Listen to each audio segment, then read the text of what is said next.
Salut à toutes et à tous, c'est Hunk d'Amatest.com. On se retrouve donc aujourd'hui pour la première partie de mon walk de Metal Gear Solid 3 Snake Eater. Donc troisième étape de l'épopée Metal Gear Solid. Donc après avoir terminé Metal Gear Solid 1 et Metal Gear Solid 2 Sons of Liberty, voici que j'attaque donc ce Metal Gear Solid 3 Snake Eater, qui est pour moi mon Metal Gear Solid préféré. En tout cas, par rapport à mon jugement personnel, après chacun aura son avis là-dessus, Metal Gear Solid 3 est le Metal Gear Solid avec le meilleur gameplay. Je veux dire, c'est un jeu, donc vous le verrez très bien, qui lie donc l'infiltration et la survie.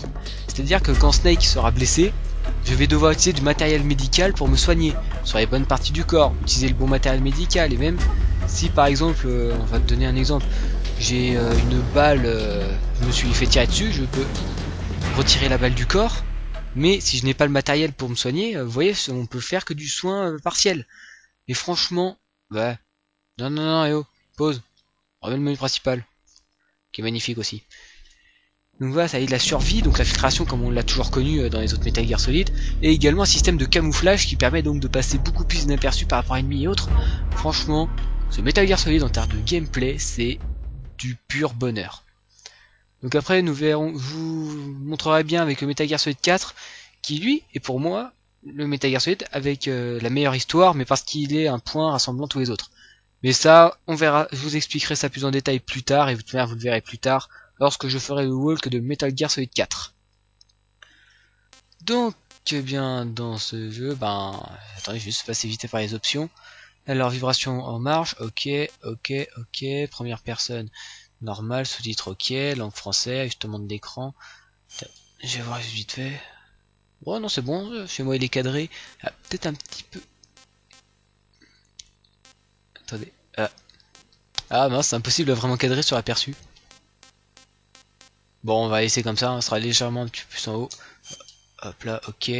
Ajustement de la luminosité, bon alors ça c'est pour moi. Ouais bon c'est bon. C'est bon, on va pouvoir commencer la partie. À noter que le mode serpent contre les singes, c'est juste un délire en gros. Je ne sais pas si vous connaissez le jeu Ape Escape, où normalement c'est un jeu où on doit capturer des singes avec un filet, avec on utilise plusieurs gadgets et autres. Enfin bref, c'est un jeu, c'est un gros délire. Je le connais que vaguement à vrai dire. Et ben en fait, vous imaginez juste que les héros de Ape Escape sont partis en vacances et que Campbell demande à Snake de s'occuper de la capture des singes. Et donc en gros, on se balade dans les décors du jeu, mais on doit retrouver les singes de Ape Escape. Voilà, c'est un petit délire qu'il faut noter. Et après le spécial, je verrai ça après avoir terminé le jeu, lorsque j'aurai débloqué plus de trucs. Donc nouvelle partie. Alors, c'est la première fois que je joue à un jeu de la série Metal Gear Solid. J'aime Metal Gear Solid 1, j'aime Metal Gear Solid 2. Alors, ça, je sais pas ce que ça donne. Ça, je me souviens plus quel bonus ça donne. Et ça, je me souviens que ça donne un masque de Raiden. Donc c'est-à-dire que dans les camouflages, dedans, il y aura masque de Raiden. Et qu'il y a un objet qui est très utile à un moment dans le jeu. Et à vrai dire, si on l'a pas au début du jeu comme ça, j'ai du mal à voir comment on peut l'obtenir. Donc je prends pas de risque. Bah et je joue en normal.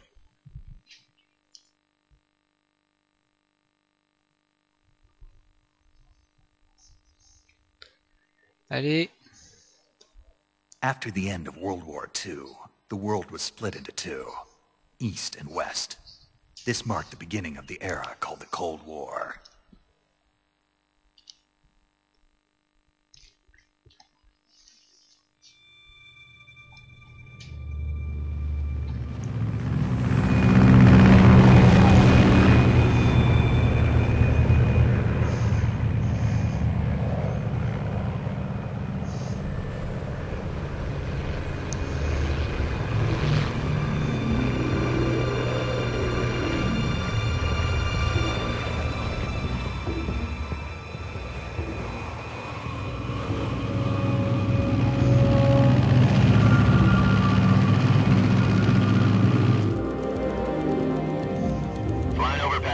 Altitude 30,000 feet. Approaching Soviet airspace. 20 minutes to drop off. Commencing internal depressurization. Equipment check. Arm main parachute. All right. You ready to go? Drop zone still showing a high pressure mass. Cav okay. Good. We've got high visibility.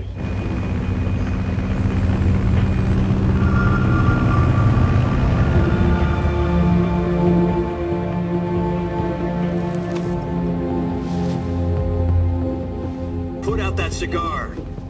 Connecting oxygen hose to interior connector. Put on your mask.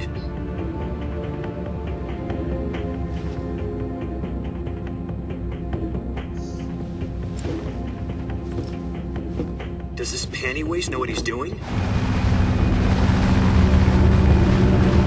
Approaching release point. 10 minutes to drop off. Hey, are you deaf? He said put out the cigar and put on your mask.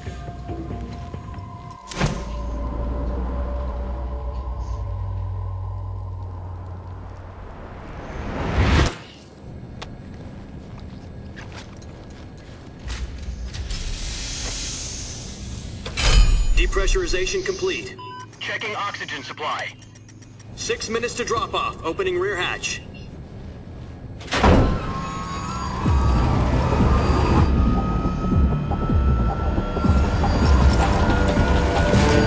Sunrise.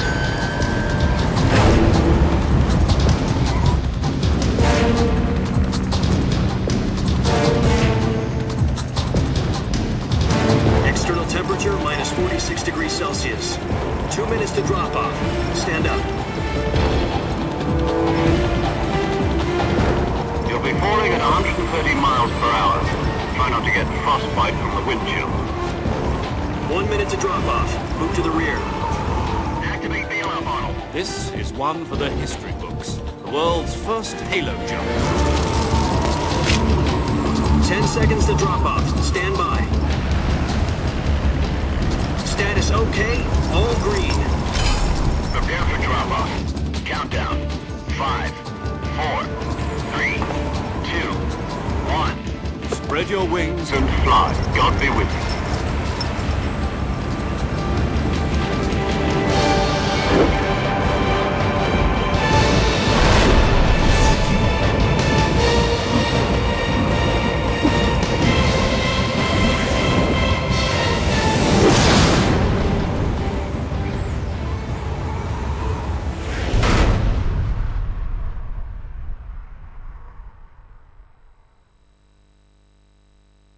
Jack, I've got some important news.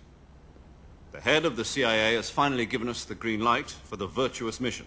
Virtual mission? No, the virtuous mission. The future of our Fox unit depends on it. If it succeeds, we'll be officially organized into a unit. Virtuous mission? Sounds like some kind of initiation ritual. You know, don't get cocky. This isn't a training op. Right. So what exactly is this wonderful mission? Well, about 2 years ago, a certain Soviet scientist requested asylum in the West through one of our moles.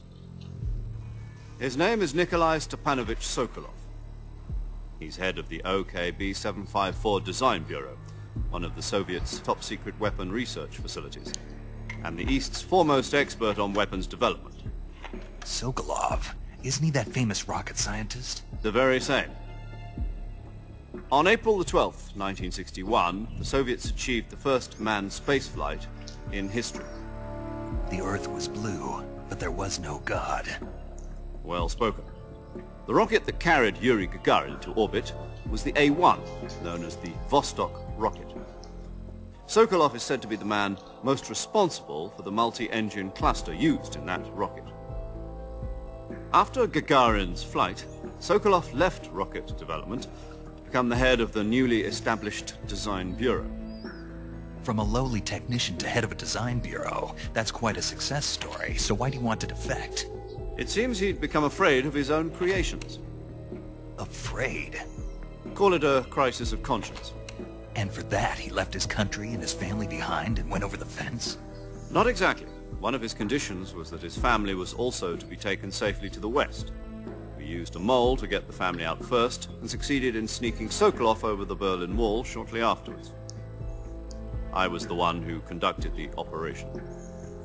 The security on the eastern side was still full of holes back then. Then what?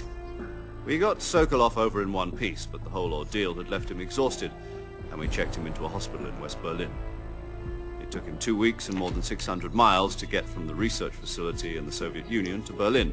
He was in no condition to say anything coherent. And it was only a week later that we had something much bigger on our hands. The Cuban Missile Crisis. October the 16th, 1962, President Kennedy received word that the Soviets were in the process of deploying intermediate-range ballistic missiles in Cuba. The President demanded that the Soviets dismantle and remove the missiles. At the same time, he announced a naval blockade to prevent further missile shipments from reaching Cuba. But the Soviets didn't back down, instead placing their armed forces on secondary alert. Soviet transport ships carrying missiles continued on course towards Cuba. US and Soviet forces went on alert for an all-out nuclear war. Frantic negotiations were conducted through the UN's Emergency Security Council and unofficial channels to end the hair-trigger standoff. Finally, on October the 28th, the Soviet Union agreed to remove its missiles from Cuba, and so the world avoided a nuclear holocaust. But in order to get the Soviets to pull their missiles out, we had to make a deal. You mean the one where the US agreed to remove its IRBMs from Turkey? No. The Jupiter IRBMs deployed in Turkey were obsolete, and we were going to get rid of them anyway. They had no strategic value whatsoever to either the US or the Russians. The Turkey deal was a ruse, a cover story that was fed to the other intelligence agencies around the world. So what did the Russians really want? Sokolov. They wanted us to return Sokolov. You mean the Soviets pulled out of Cuba just to get their hands on Sokolov? That's right. What the hell was he working on? At the time, we had no idea. We were running out of time. It was either give up Sokolov or risk full-scale nuclear war. In the end, we had no choice. President Kennedy gave in to Khrushchev's demand. The next day, I got Sokolov out of the hospital, handing him over to agents on the eastern side. Sokolov kept on screaming, "Save me," until he disappeared from my sight. Then a month ago, we received some new information from one of our moles. About Sokolov? Yes. He was taken back to the research facility and forced to continue working on the weapon in question under KGB supervision. What's more, it's on the verge of completion. So what kind of weapon is it? Something to do with space rockets? No, missiles. Same technology. I guess you're right. We don't know the details, but it appears to be a new kind of nuclear device. For half a year now, the Soviets have been conducting frequent nuclear tests at Semipalatinsk. Something to do with the weapon, I assume. We're talking about a secret weapon so big that Khrushchev was ready to pull out of Cuba to get it back. Is Sokolov still in the facility? No. According to our intelligence, he's in Selinoyarsk, a place in the mountains about 3 miles to the west that's known as the Virgin Cliffs. The Virgin Cliffs. Nice name for a virtuous mission. They moved him there just recently. Why? Apparently, they're conducting a field test of the weapon, but it's our best chance to get him back. This mission would never have been possible if he was still in the research facility. This is our last chance. Sokolov must have known that too when he contacted us.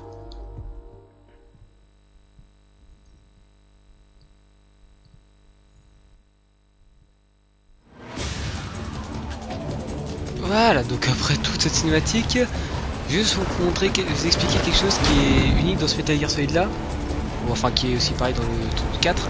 Mais en gros, on peut voir des yeux du héros durant certaines cinématiques en appuyant sur R1 dès que c'est affiché.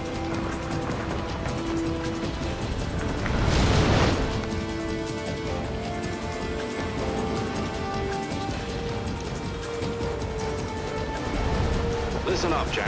Your mission is to infiltrate Selinoyarsk in the Soviet mountains, ensure the safety of Sokolov, and bring him back to the west.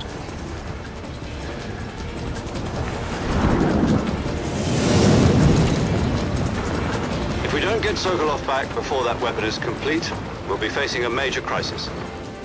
The clock is ticking.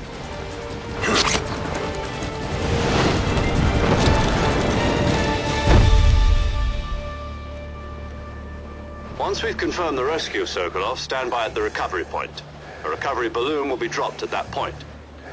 Helium will be pumped into the balloon to inflate it. The process takes about 20 minutes. Once it's complete, the gunship's arm will latch onto the balloon and pull it up. The Fulton surface-to-air recovery system. I'm familiar with the theory. Take it easy. It's been combat-proven. Do you think Sokolov is up to it? The shock will be less than during a parachute jump, and the arm can handle up to 500 pounds. So you're planning on going over the border in a single combat tower? She's equipped with two 6-barrel 20mm Vulcan cannons, as well as two 40mm machine guns. Sounds like she could hold her own against a battalion of tanks.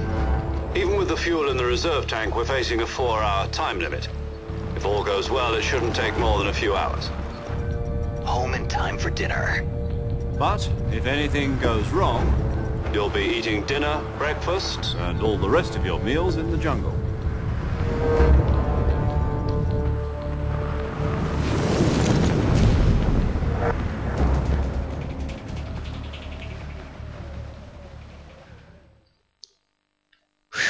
Un quart d'heure de cinématique et j'ai même pas joué encore.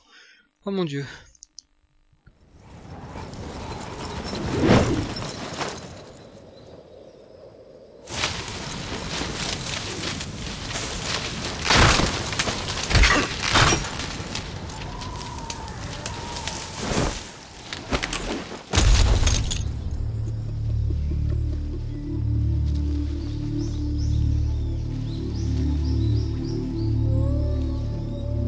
Cette pause rappelle quelque chose quand même.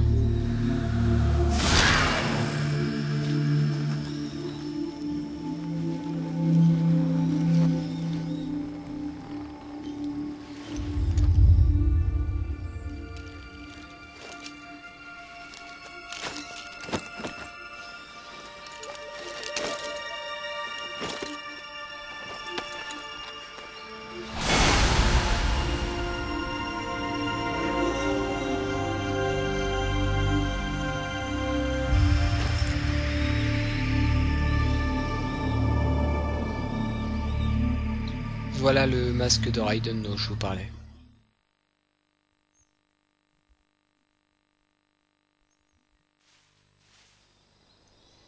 Voilà. Alors laissez-moi juste faire une chose. Ah mince, je peux pas enlever le masque encore. Mince, c'est pas grave.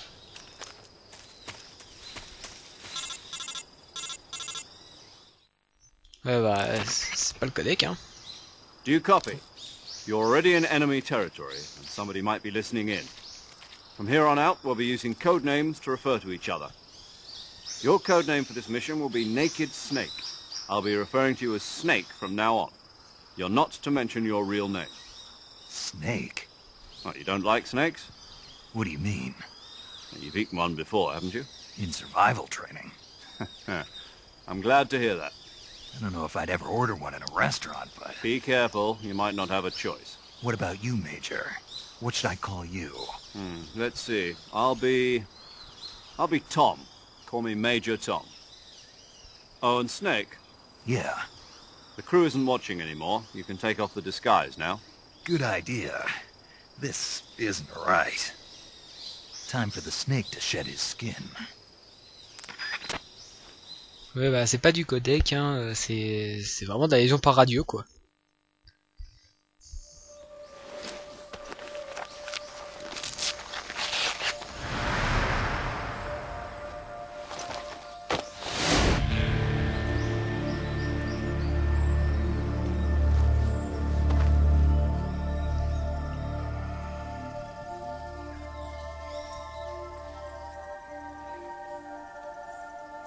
C'est vraiment la classe.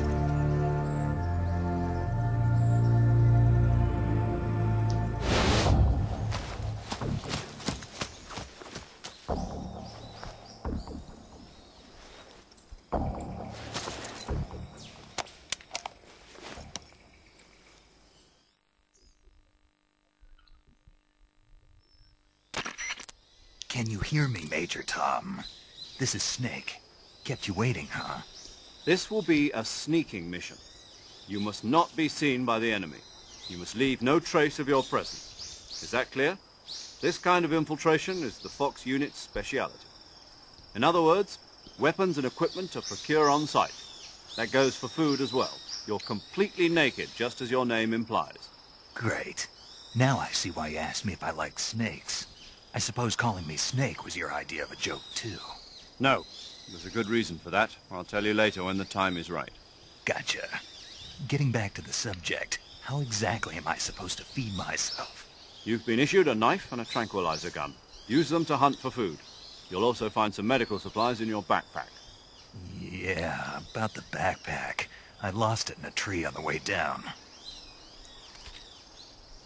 I see. Well, you'd better go back and get it then. You know where it is? No problem. I can see it from here. It's stuck on a branch.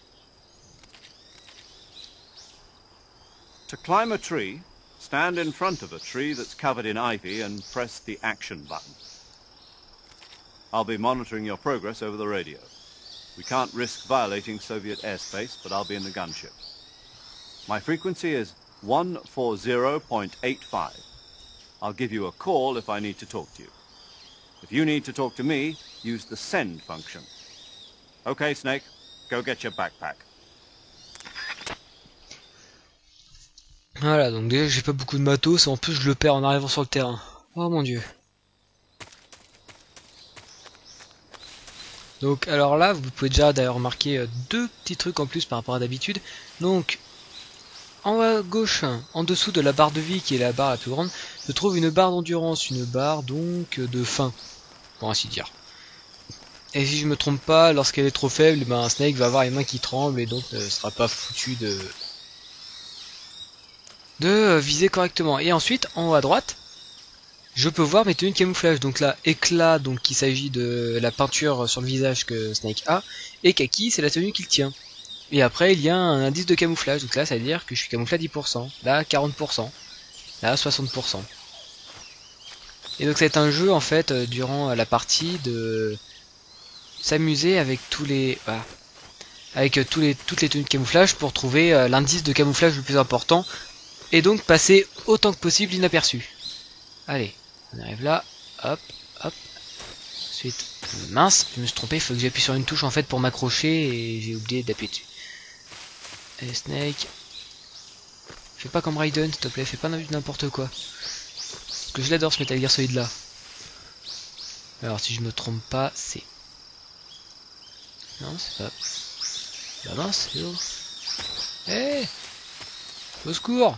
Je me sens plus comment on fait pour se balancer à la branche. Ça commence bien.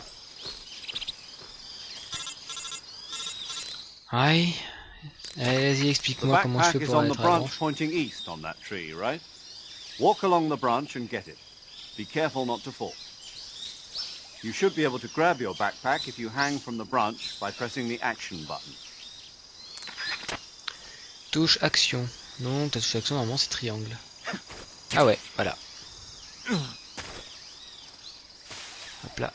Et hop là dans l'herbe. Ah oui, parce qu'en plus en étant dans l'herbe, vous êtes encore plus discret, donc votre indice de camouflage augmente.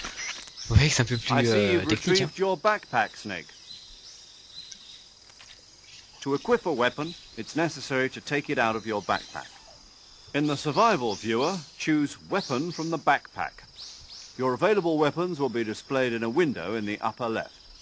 From that list, choose the weapon you want to equip and press the enter button. For other equipped items, just do the same thing from item. Got it. Use the survival viewer backpack. Yep, that's right. Survival is fundamental to this mission. After you've been out in the field for a while, your stamina will start to drop. If your stamina gets too low, it'll affect your performance. You won't be able to shoot accurately, for example, and your wounds won't heal as smoothly. Keep an eye on your stamina so you don't run out. To recover lost stamina, you can hunt for local flora and fauna. You can use either your tranquilizer gun or your knife to hunt. My only weapon is a Mark 22 Hush Puppy tranquilizer gun?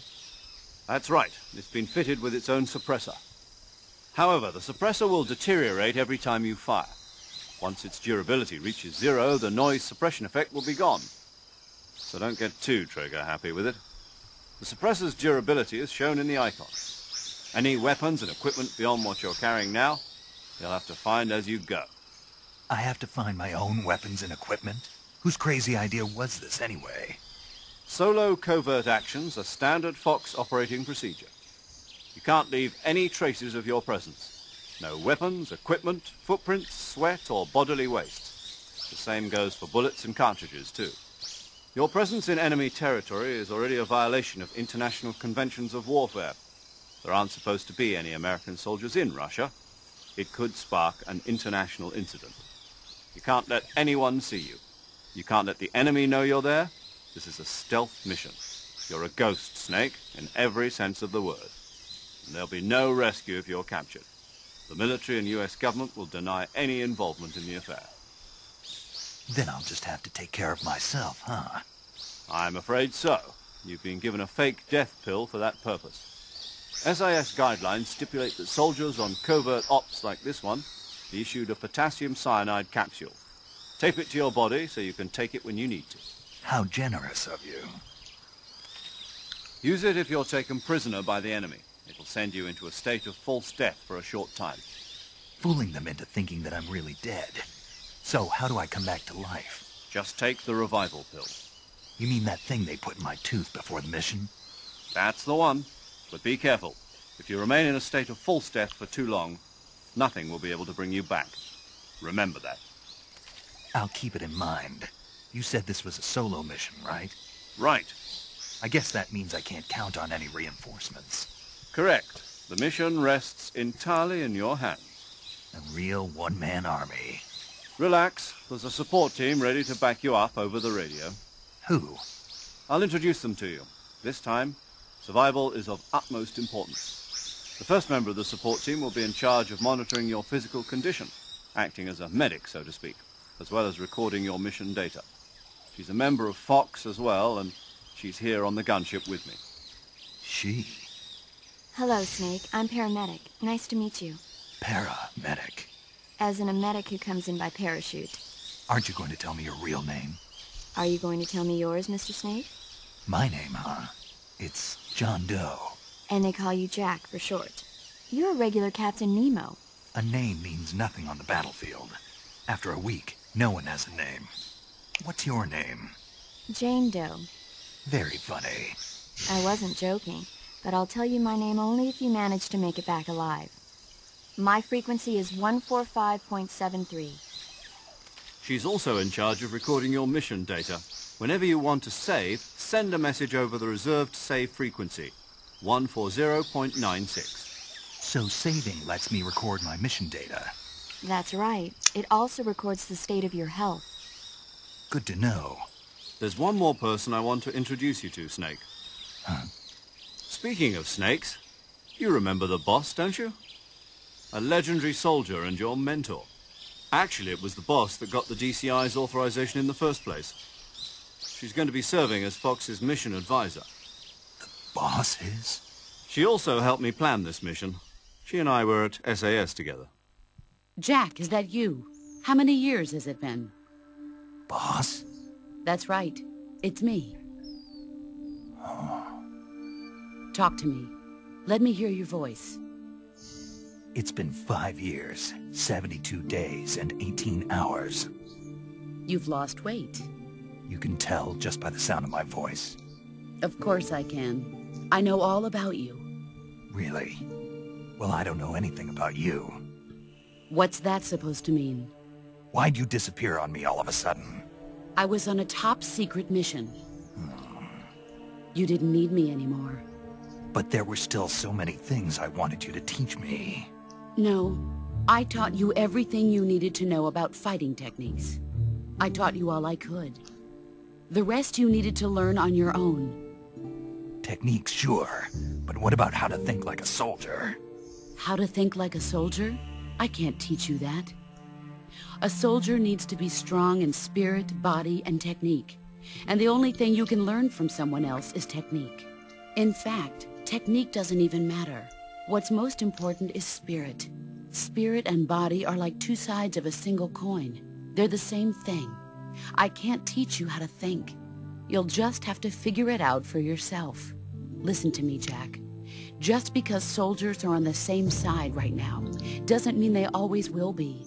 Having personal feelings about your comrades is one of the worst sins you can commit. Politics determine who you face on the battlefield. And politics are a living thing. They change along with the times. Yesterday's good might be tomorrow's evil. Is that why you abandoned me? No, it had nothing to do with you. I already told you, Jack. I was on a top-secret mission. A soldier has to follow whatever orders he's given. It's not his place to question why. But you're looking for a reason to fight. You are a natural-born fighter, but you're not quite a soldier. A soldier is a political tool, nothing more. That's doubly true if he's a career soldier. Right and wrong have no place in his mission. He has no enemies and no friends. Only the mission. You follow the orders you're given. That's what being a soldier is. I do whatever I have to get the job done. I don't think about politics. That's not the same thing. Sooner or later, your conscience is going to bother you. In the end, you have to choose whether you're going to live as a soldier or just another man with a gun. There's a saying in the Orient, loyalty to the end. Do you know what it means? Being patriotic. It means devoting yourself to your country. I follow the president and the top brass. I'm ready to die for them if necessary.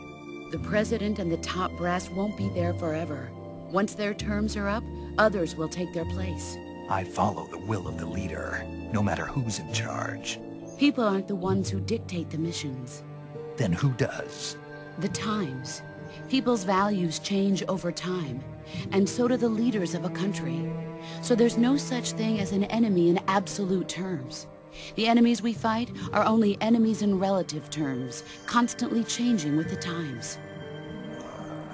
As long as we have loyalty to the end, there's no point in believing in anything, even in those we love. And that's the way a soldier's supposed to think? The only thing we can believe in with absolute certainty is the mission, Jack. All right, but do me a favor. What is it? Call me Snake. Snake? Oh, right. Your code name is Snake. It suits you well. That's right. The legendary unit that the boss put together during World War II was a snake. The Cobra unit. A group of heroes that brought the war to an end and saved the world. As long as you've got a legendary hero backing you up, you'll be fine. Isn't that right, Snake? Yeah. I can't think of anyone else I'd rather have with me. Oh, and one more thing, boss. Yes? It's good to hear your voice again. Same here. After all, who knows if either of us will make it out alive? Snake, you are always best at urban warfare and infiltrating buildings. But this is the jungle. Survival is going to be key. Those CQC techniques I taught you are sure to come in handy. CQC? Close quarters combat, huh? I've been in the Green Berets for the past few years. I'm probably pretty rusty. Not to worry. I'll be here to help you remember. After all, this is your first actual survival mission. I'll be supporting you over the radio. Where are you, boss? Next to the Major? The boss is communicating with us by radio from aboard a Permit-class submarine in the Arctic Ocean. My frequency is 141.80. Call me if you need my advice on battle techniques. Gotcha. Your mission is to retrieve Dr. Sokolov. Dr. Sokolov is being held in an abandoned factory located to the north of your current position. Avoid heavy combat and don't let anyone see you. Don't forget that this is a stealth mission.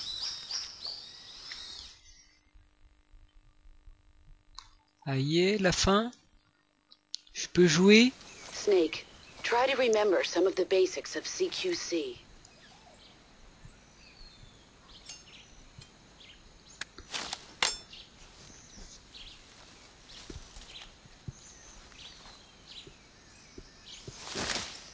Commencing virtuous mission now.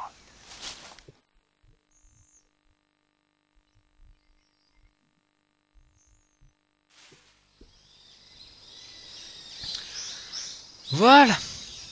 Donc bon, je pense que vous avez compris, donc je viens de terminer la première partie de ce jeu, et je pense que c'est la première partie du walk, parce que je suis à 34 minutes, et si je commence à m'infiltrer maintenant, il risque d'y avoir encore un petit peu de temps de vidéo et tout ça, donc ça met un peu de temps, mais donc vous pouvez voir donc que là, niveau mission, c'est la joie. Ouais, j'adore donner des coups de couteau dans tous les sens. Bref, et bien, attendez, on va juste regarder vite fait un peu l'équipement que j'ai. Donc, j'ai un couteau avec lequel je peux me battre au corps à corps. Rien, je me bats que au corps à corps. Hop. Ensuite, un micro directionnel. donc qui à la main dans le Metal Gear Solid 2 me permet d'entendre des sons venant d'un certain endroit. Sauf que là, puisque je suis obligé de mettre le son faible sur ma télé, ça va pas me mettre utile. Ensuite un pistolet silencieux avec couteau, voilà, et avec un couteau pour me battre corps à corps. Ce qui m'énerve, c'est que je viens de gâcher une balle. Et le couteau tout court, qui est vachement utile. Ensuite nous avons une paire de jumelles, qui est très lente, vraiment lente, extrêmement lente, mais bon c'est des jumelles de l'époque, hein. Un cigare, donc c'est équivalent des cigarettes dans les autres Metal Gear Solid. Des pilules de mort simulées, alors ça c'est magnifique. En gros si j'appuie sur rond là, Snake décède sur place, et ensuite en ouvrant le menu en faisant ça, ben je ressuscite. Et en général c'est utile lorsqu'on est repéré, c'est au moment où on sent qu'on va se faire tuer par l'ennemi, on l'utilise, les ennemis vont tous se disperser sans prêter attention au fait qu'il laisse un cadavre d'un ennemi par terre, mais bon ça c'est pas grave, et après vous vous réveillez, vous pouvez réinfiltrer. Le capteur AP, donc qui comme dans Metal Gear Solid 2 permet d'avoir un battement cardiaque de plus en plus fort en fonction de si les ennemis sont proches ou pas. Un détecteur de mouvement, donc en gros qui permet de détecter plus ou moins bien les ennemis au loin. Et le sonar capte la présence d'animaux à l'aide d'ondes sonores. Voilà, donc en gros c'est pour la survie ça, mais bon franchement j'en ai jamais eu besoin. Meilleur à utiliser c'est le détecteur de mouvement. Voilà, bon ben je pense que je vais pouvoir m'arrêter ici, hein. Après tout c'est déjà pas mal quand même pour une première partie, hein, dans une vidéo. Et donc bien c'était d'Amatest.com pour la première partie du walk de Metal Gear Solid 3 Snake Ever. Donc j'espère que cette première partie vous aura plu. Bon c'est vraiment que de la cinématique, c'est histoire de mettre en scène le début du jeu, hein, donc bon. Faut pas s'étonner que ce soit un tantinet long. Et donc ben j'espère que ça vous aura plu, comme toujours je vous encourage à regarder, enfin à suivre les liens qui sont dans la description de la vidéo, donc qui mènent au site, au forum et à la chaîne YouTube Amatest. Pour ma part, eh bien je vous dis à bientôt pour la prochaine vidéo. Salut!